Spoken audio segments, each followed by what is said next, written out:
का बेड़ा गर्क के ये मुसलमान ऐसे ही हैं, रोज़े की हालत में लोगों को लूटते हैं। कल 80 रुपये फ़ी दर्जन केला था, वो आज तकरीबन 180 रुपये फ़ी दर्जन केला मिल रहा है। क्या आपने कभी गौर किया इस बात पर कि जब भी रमज़ानुल मुबारक आता है या कोई भी इस्लामी त्यौहार आते हैं तो चीज़ों की कीमत खुद ब खुद बढ़ जाती है, महंगाई आसमान को छूने लगती है। आपने ये भी देखा होगा कि जैसे ही इन त्यौहारात पर महंगाई आसमान को छूने लगती है और महंगाई बहुत ज़्यादा हो जाती है, तो इसमें क्या होता है कि मुसलमानों को मोरिद इल्ज़ाम ठहराया जाता है कि ये मुसलमान कर रहे हैं, ये नेक लोग कर रहे हैं, ये वही लोग हैं कि जो अभी लोगों के पेट फाड़ कर उम्रे पर जाएंगे, हज पर जाएंगे। आपने देखा होगा कि ये एक परसेप्शन है और ये परसेप्शन इस हद तक क्रिएट हो चुकी है, हमारे जहनों के अंदर रासिक हो चुकी है कि अब जो मुसलमान हैं वो भी यही तस्लीम कर चुके हैं कि वाकई ये मुसलमानों की वजह से।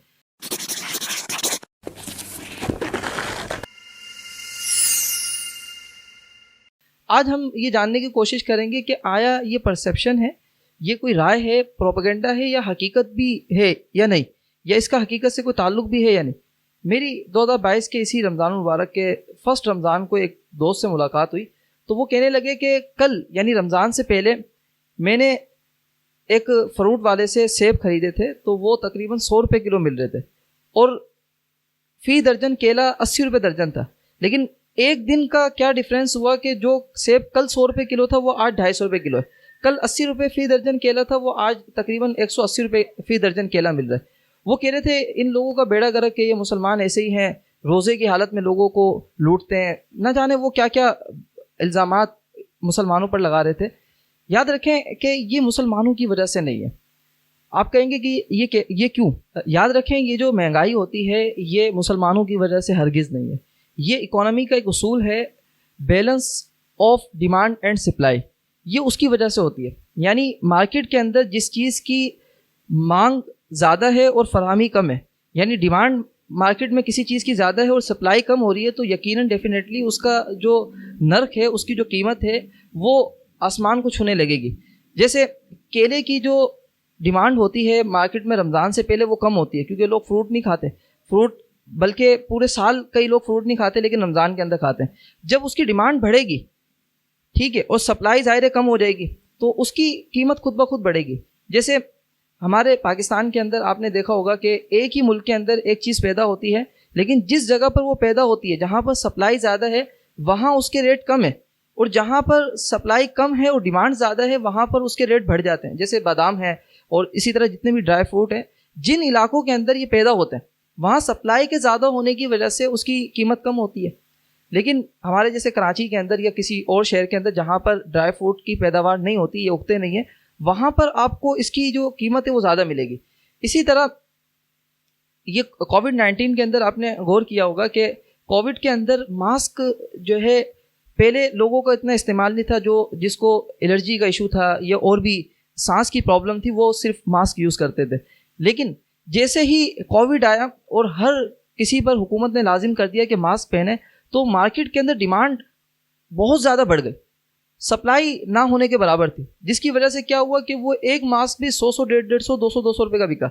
अब उसमें तो कोई मुसलमानों का ताल्लुक नहीं था, बल्कि पूरी दुनिया के अंदर आप रिसर्चेस पढ़ें, रिपोर्ट्स पढ़ें जाकर, पूरी दुनिया के अंदर सैनिटाइजर्स, मास्क, और इसी तरह उसके बाद जब शुरू के अंदर वैक्सीन आई तो वैक्सीन की भी कीमत सबसे ज़्यादा थी। फिर ये बाद में गवर्नमेंट ने उसको सब्सिडाइज़ किया, तो फिर ये जाकर फ्री हो गई और लोगों को फ्री मिलने लगी।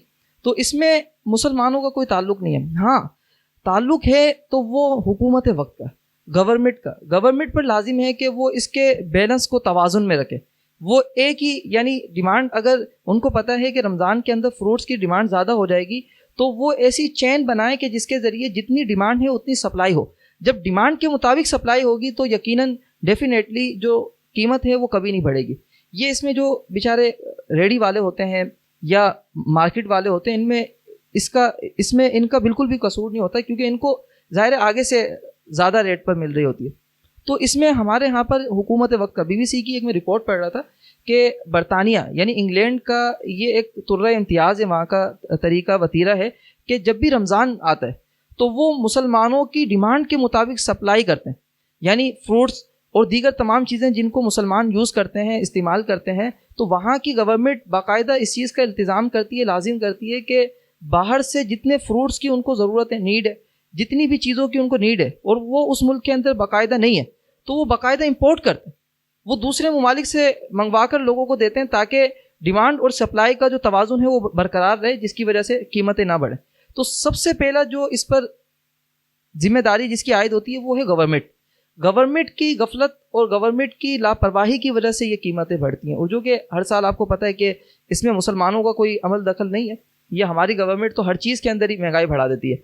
दूसरी चीज़ जो है जिसमें जो ये अशराफिया है, यानी अशराफिया से मुराद जो कुछ ऐसे लोग के जिनके हाथ में ये सारा सिस्टम होता है, जो आड़ती भी कह सकते हैं, ये कुछ चुनीदा आड़ती, सबकी बात नहीं कर रहा, कुछ चुनीदा बहुत कम ऐसे आड़ती होते हैं कि जो खुद ब खुद रेट को बढ़ा देते हैं, और जो मुसलमानों की या जितने भी लोग होते हैं उनकी ज़रूरियात से फ़ायदा उठाते हुए चीज़ों की कीमत बढ़ा देते हैं। तो ये उनका मामला है। इसकी एक और मिसाल ये है कि जैसे हमारे पाकिस्तान के अंदर जैतून या इस तरह की जो चीज़ें पाकिस्तान में नहीं उगती, वहाँ जिन ममालिक के अंदर सप्लाई कम है, जैसे जैतून है वो हमारे यहाँ नहीं उगता, तो आप स्टोर्स पर जाएं तो स्टोर्स पर जो कीमत है इसकी वो बहुत ज़्यादा मिलेगी। लेकिन जिन ममालिक के अंदर जैतून और इसका तेल बाकायदा वहाँ उगता है, तेल तो नहीं उगता, जैतून उगता है, वहाँ से जब आप तेल की कीमत वहाँ पर मालूम करेंगे तो कम मिलेगी। लेकिन पाकिस्तान जहाँ पर सप्लाई कम है और डिमांड ज़्यादा है, तो वहाँ इसकी कीमतें ज़्यादा होती हैं। तो मेरे ख्याल में हमें इस चीज़ से अवॉइड करना चाहिए, इज्तिनाब करना चाहिए कि हर चीज़ के अंदर मुसलमानों को घसीट दिया जाए या इस्लाम को उसके अंदर बदनाम करने की कोशिश की जाए। जिस चीज़ की जो हकीकत हो वो पहचाने। याद रखें ये हाइब्रिड वॉरफेयर का दौर है, और इसमें परसेप्शन और रियलिटी का गेम होता है। परसेप्शन और नैरेटिव को इस तरह बिल्ड किया जाता है, इस तरह लोगों के जहनों के अंदर रासिक कर दिया जाता है कि हकीकत नीचे चली जाती है, और जो गुमान है या जो एक बिल्कुल फ़र्जी चीज़ है जिसका हकीकत से कोई ताल्लुक़ नहीं है, वो लोगों के जहनों में रासिक हो जाती है। जैसा कि ये जो महंगाई वाला मुसलमानों के साथ उनसर जोड़ा जाता है, वो आपने इस हवाले से यकीनन जान लिया होगा।